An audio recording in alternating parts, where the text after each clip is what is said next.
Hola, hoy estudiaremos los diseños no estructurados.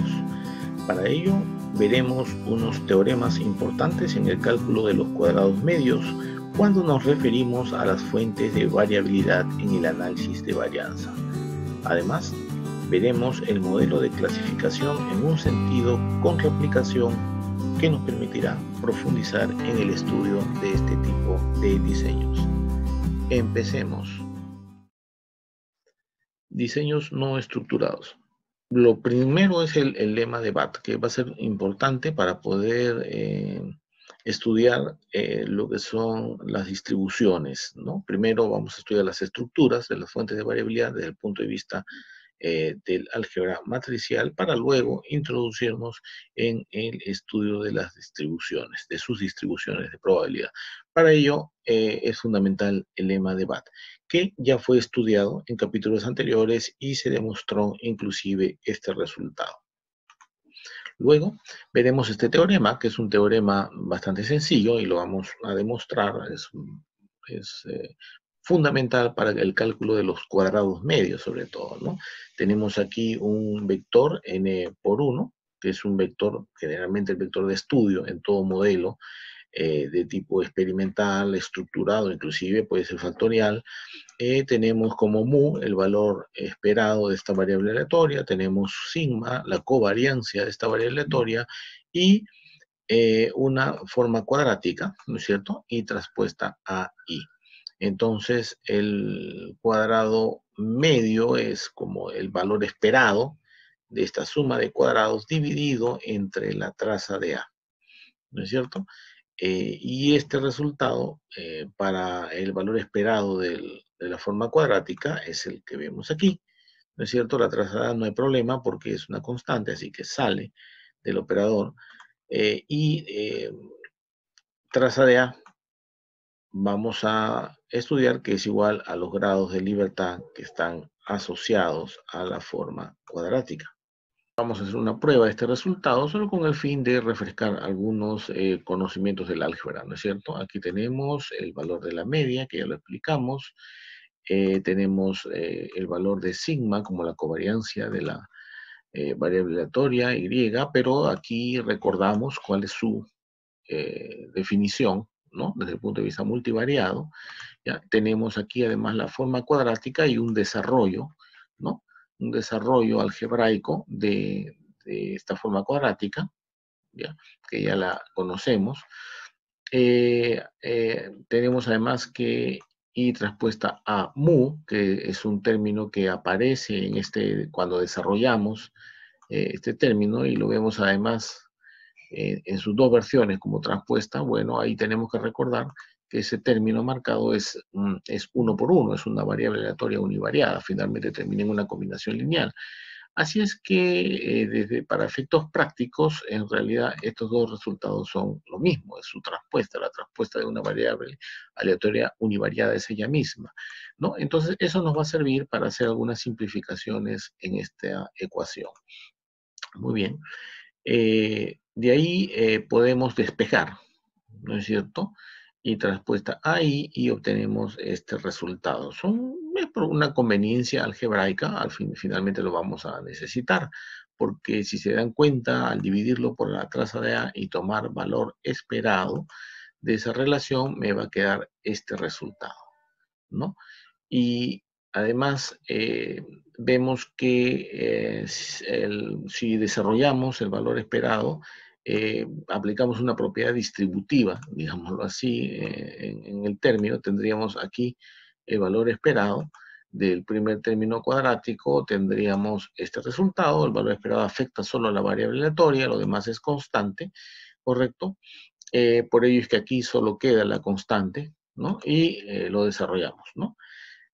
Por hipótesis sabemos que el valor esperado de y, de la variable aleatoria, es igual a mu, así es que finalmente este desarrollo nos queda de esta manera.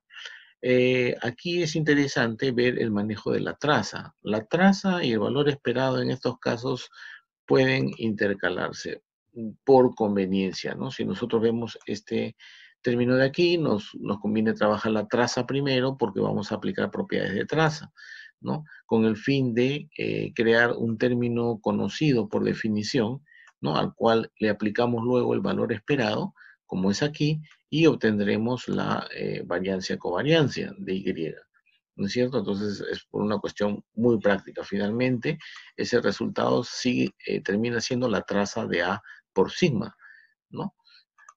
Muy bien, de ahí, si hacemos los reemplazos correspondientes, tendríamos la traza de A sigma más 2 mu traspuesta a mu, menos un término que es el mismo, para simplificarse y quedar finalmente en este resultado. Muy bien, con eso hemos demostrado ese teorema que es muy importante. Finalmente nosotros solo lo aplicaremos directamente. Muy bien, vamos a suponer un modelo de clasificación en un sentido y con replicación, ¿correcto? No, esto nos va a servir para introducir el tema. Entonces, claro, si tenemos un factor, aquí ponemos los niveles de este factor y ponemos las réplicas aquí, ¿no? Con eso me están diciendo que yo obtengo por cada nivel R observaciones, ¿no?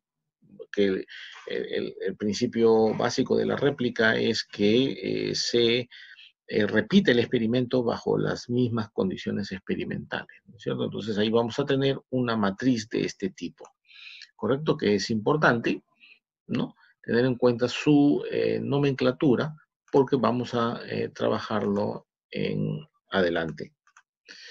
Muy bien, vamos a suponer que este modelo de clasificación en un sentido lo podemos expresar como está en el recuadro y además habría que aclarar que en alguna bibliografía este término lo van a encontrar incorporado, ¿no es cierto?, a la variable que representa la réplica. No hay ningún problema, es una cuestión de nomenclatura, finalmente de lo que se trata es de despejar el componente sistemático, ¿no es cierto?, que es el de aquí. Muy bien. Suponemos que el término de la réplica está independiente e idénticamente distribuido como una normal 0 sigma cuadrado porque sigue la distribución del término aleatorio. Tenemos el factor fijo o de tratamiento y aquí el efecto de la réplica, que es la nomenclatura justamente que les estoy mencionando.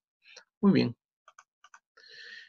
Veamos entonces cómo vamos a matematizar esta estructura de datos que se genera de un experimento, ¿no? Lo primero es una vectorización de la matriz de datos de ese experimento, ¿no? Entonces es apilar, ¿no?, las columnas una a otra y queda de esta manera, ¿no? Tenemos los resultados de la primera variable, del primer nivel, disculpen, hasta el nivel T del factor estudiado, ¿no? Y sus correspondientes réplicas. Así es que nos va a quedar finalmente una variable aleatoria Y, TR por 1. Esta variable tiene una distribución normal, mu sigma, ¿no es cierto? Donde mu, ¿no es cierto?, sería este vector que se correspondería a las medias correspondientes de cada nivel, ¿no es cierto?, que eso se puede determinar, y un producto Kronecker para que incorpora el efecto de la réplica. La matriz variancia-covariancia obviamente será una matriz PR por TR, ¿no es cierto?, de tipo bloque diagonal, ¿no es cierto?, de tipo escalar, ¿no? Escalar, con un sigma cuadrado, que es la variancia del término de perturbación. Muy bien. La tabla de análisis de variancia que se va a generar en esta clasificación en un sentido con replicación es la que ustedes están viendo. Lo que nos vamos a abocar en estos momentos es a deducir cómo esta media global, ¿no?, corresponde con datos observados, termina siendo una matriz, una forma cuadrática, ¿no? Nos interesa saber eso para poder aplicar todos los teoremas estudiados. Tenemos acá el del factor fijo, ¿no? Y cómo termina, en todo caso, cómo es la matriz A2, ¿no? Tenemos el efecto de las réplicas, ¿no es cierto? Y cómo termina siendo la matriz A3, ¿no? Y una suma de cuadrados total, ¿no? Y cómo termina siendo la matriz A4, la matriz central de esta forma cuadrática. Muy bien, eso es importante para hacer la aplicación directa de los teoremas, ¿no es cierto? Y las distribuciones también. Para ello, tenemos que ponernos de acuerdo en algunas nomenclaturas. Por ejemplo, en el estudio de los componentes cuadráticos, aquí tenemos que la media, perdón, el total de totales, la suma total, queda definido matricialmente de esta manera. ¿No es cierto? Es una media global, ¿no? Aquí falta la línea de la media, ¿no? Parece un total de totales, pero en realidad es la media total. Entonces falta la barrita de la media, ¿no? Pero aquí lo vemos claramente, ¿no? Porque tenemos aquí una suma, una sumatoria de las observaciones de Y, de la variable de estudio, dividido entre la cantidad de observaciones, que es RT. Correcto, ahí está la media. ¿Lo podemos expresar matricialmente? Sí, esta es su expresión matricial, ¿no es cierto?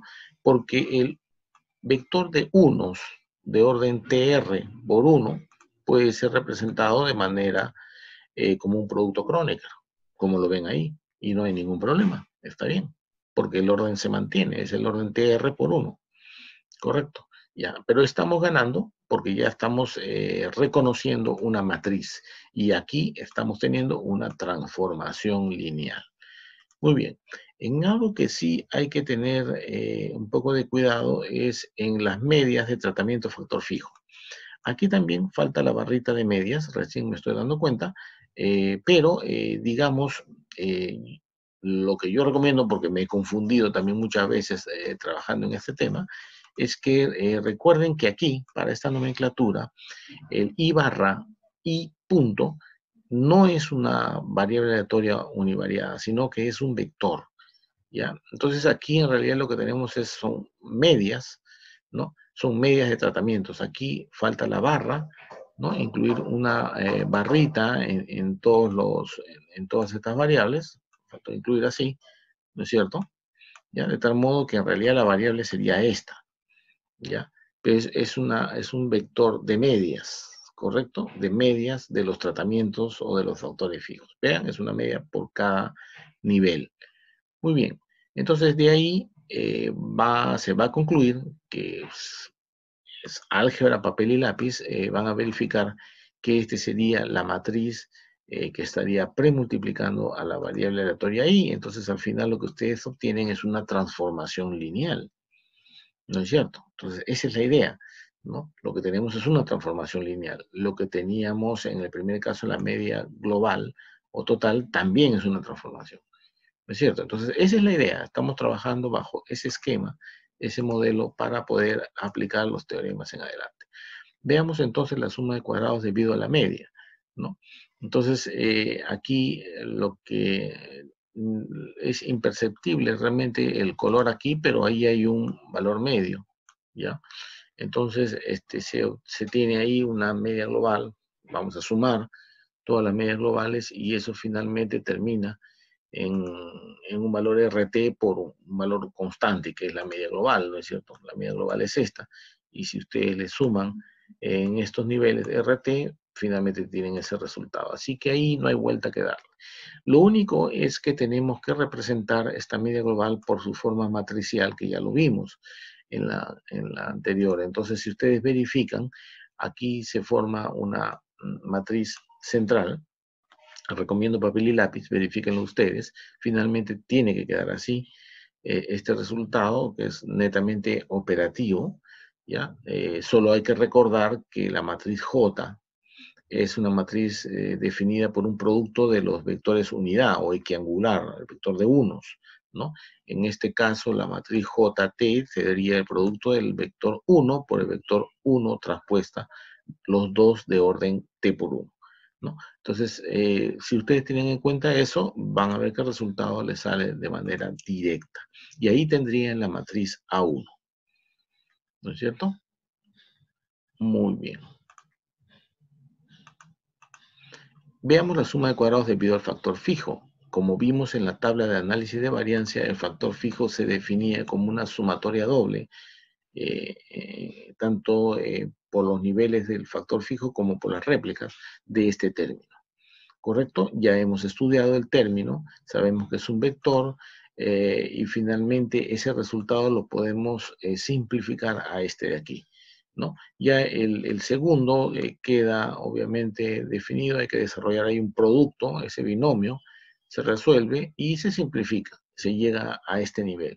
Claro, la idea es llevarlo a términos conocidos, como que hemos definido al principio, que son estos dos, ¿no? La media I punto y la media punto punto, ¿no? Si los llevamos a esos términos que ya los hemos especificado, el resultado sale inmediato. Al final buscan la forma cuadrática que sale este resultado de aquí, la matriz central. Entonces ya tendríamos definido lo que es A2. ¿Correcto? Muy bien. La suma de cuadrados debido a la réplica, ¿no? De acuerdo a la tabla de análisis de variancia, está definida por este término. ¿No es cierto? Tenemos una sumatoria doble, desarrollamos ese binomio y nos va a quedar este resultado, en términos de lo ya visto, ¿no? Entonces ahí, por ejemplo, este cuadrado total, ya ustedes está elevado al cuadrado, lo pueden representar también de manera algebraica como el producto interno, ¿no es cierto?, de I traspuesta con I, ¿no? De ahí que ven ustedes que tienen una identidad acá, ¿no es cierto? Entonces hacen álgebra y eso lo van a ir simplificando. Finalmente les va a quedar un A3, como lo pueden reconocer, igual a este término, esta matriz que ven en la cuadrícula marcada. Muy bien, tenemos la suma de cuadrados total, ¿correcto? Que bien representado aquí, ¿no? Que es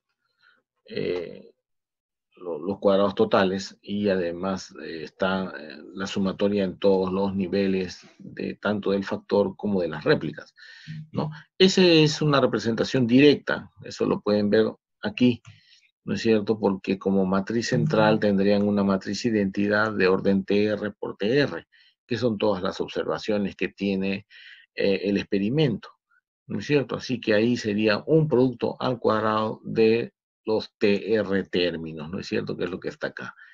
Simplemente lo están expresando en forma algebraica, matricial, ¿correcto? Ahí entonces reconocemos cuál es nuestra matriz A4, ¿no? Ya con ello tenemos entonces la especificación matricial de las fuentes de variabilidad que como punto de partida en el modelo de clasificación en un sentido con replicación nos puede servir para luego entrar en detalle a los modelos estructurados factoriales, ¿no es cierto? Correcto. Gracias.